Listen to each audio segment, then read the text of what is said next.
Ya. Assalamualaikum warahmatullahi wabarakatuh. Halo guys. Jadi di sini kami akan menjelaskan tentang sistem reproduksi pada manusia. Berikut penjelasannya. Halo guys.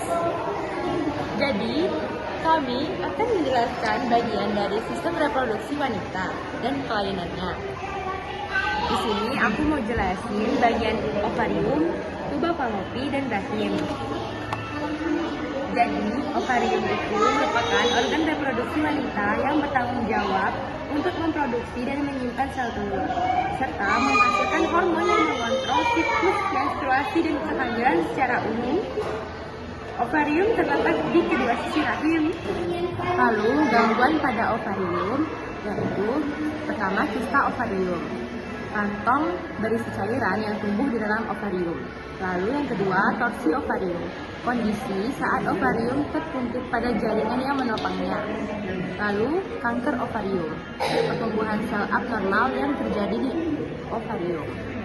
Lalu tuba fallopi, sepasang saluran berotot berongga yang menghubungkan ovarium dan rahim pada wanita.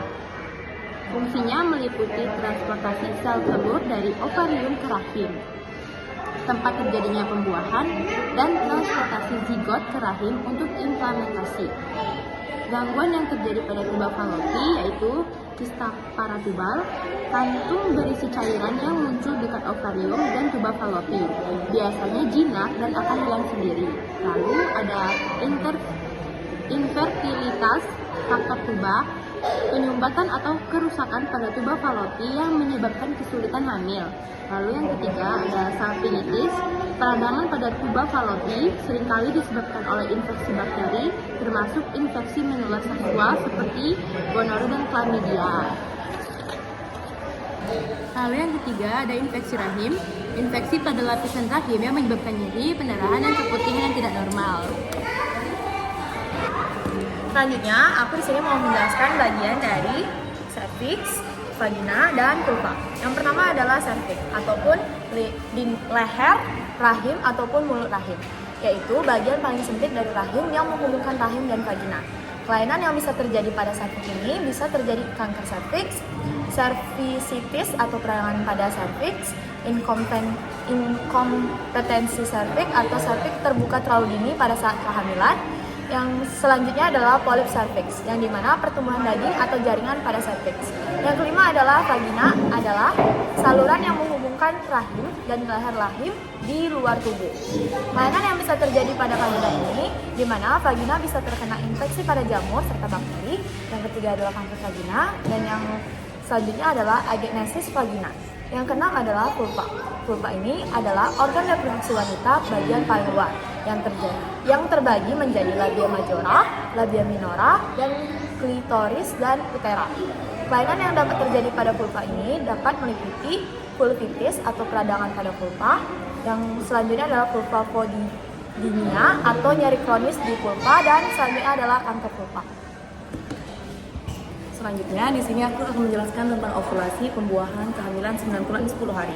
Yang pertama ada ovulasi, yaitu fase dalam siklus menstruasi wanita ketika ovarium melepaskan sel telur matang ke tuba fallopi untuk dibuahi sperma.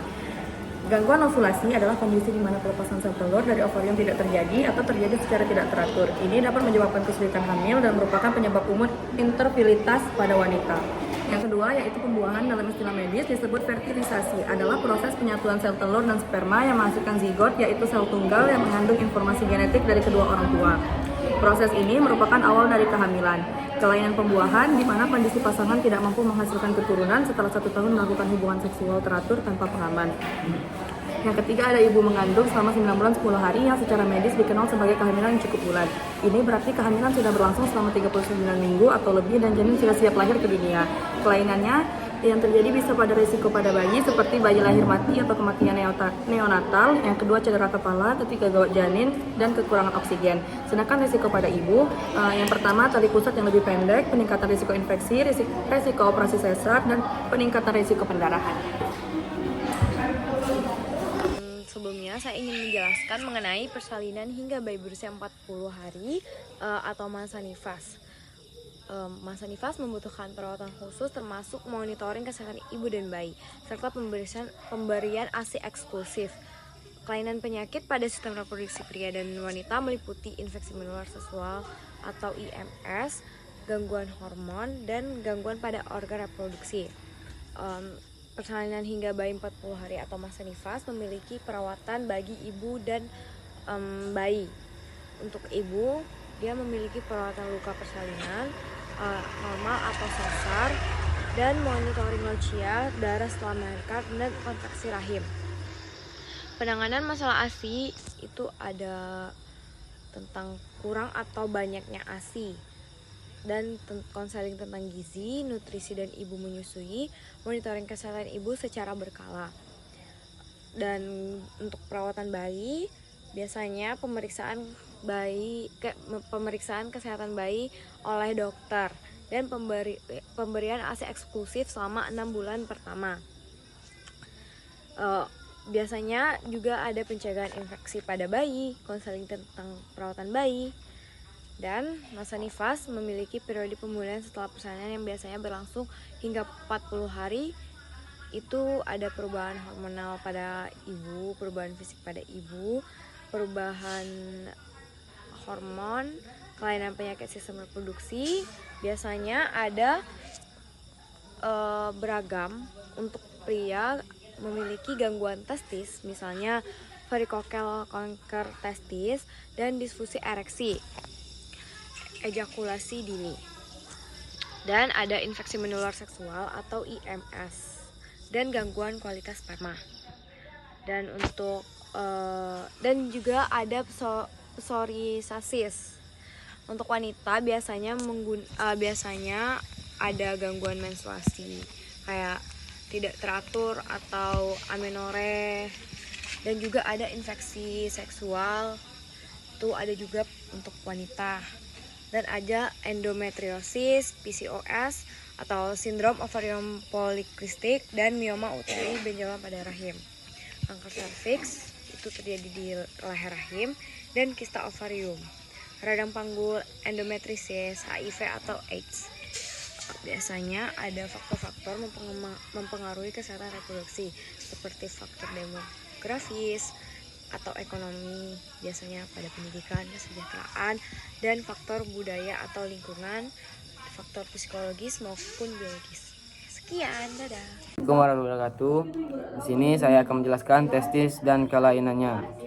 Testis adalah organ reproduksi pria yang memiliki fungsi penting dalam menghasilkan hormon testosteron dan sperma. Dan kelainannya yaitu masalah kesehatan serius seperti gangguan hormon, disfungsi seksual, dan infertilitas. Penis adalah reproduksi pria yang bisa mengalami berbagai kelainan seperti dalam ukuran, bentuk, dan fungsi. Yang dimaksud dengan ukuran yaitu mikropenis, penis yang lebih kecil dari ukurannya. Sedangkan bentuk penyakit Peyronie's, penis melengkung karena jaringan parut. Phimosis, kulup melekat erat kepada kepala penis. Paraphimosis, kulup terjepit dan tidak bisa kembali pada posisi semula. Hipospadia, lobeng kemih berada di bawah penis. Epispadia, lobeng kemih berada di bagian atas penis. Korde, penis melengkung sejak lahir.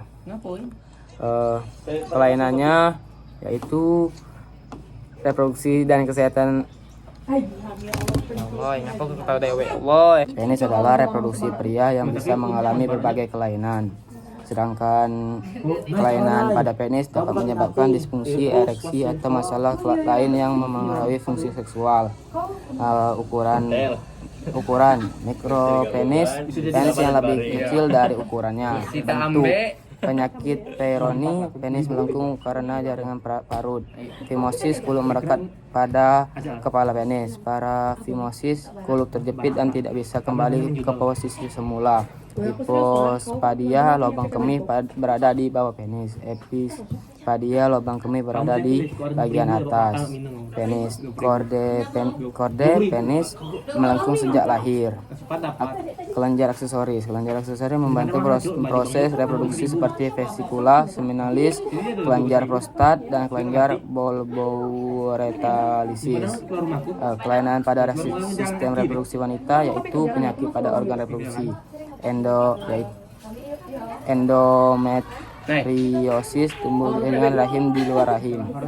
Myom, tumor pada rahim. Sindrom ovarium polikistik atau PCOS, penyakit